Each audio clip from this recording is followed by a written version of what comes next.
Hi, so I am back. So let's talk about a little bit more detail about what goes on in the shelter system. So, for starters, when I first became homeless, I had no idea what it would be like. I know what I went through before I got there, and that's another day for another story. But what I went through the process, and I was looking for help.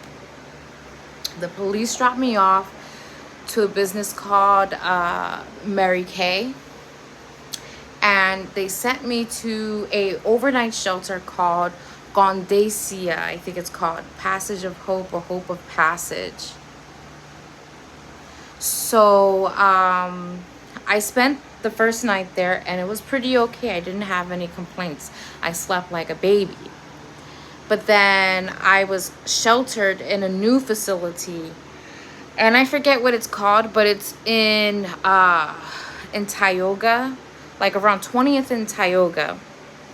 And when I got there, staff was very rude to me. Staff was disrespectful, and they did everything they could to make me late for work. And I ended up working for 1 week and a half, and I ended up getting fired.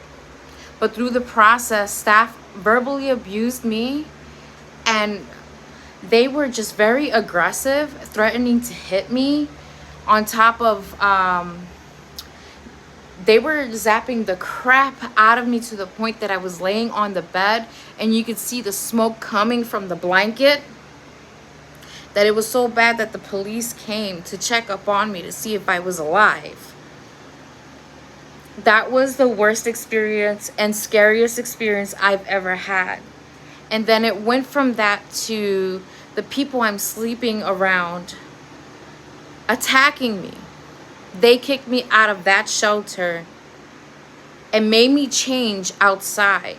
I'm a diabetic, and they refused to give me food, refused to let me eat, that I had to argue to eat. And I almost passed out arguing with one of the staff members to let me have something to eat because my sugar was dropping. And instead of giving me the food, they told me to go to the hospital. So I refused, and I had to fight to eat.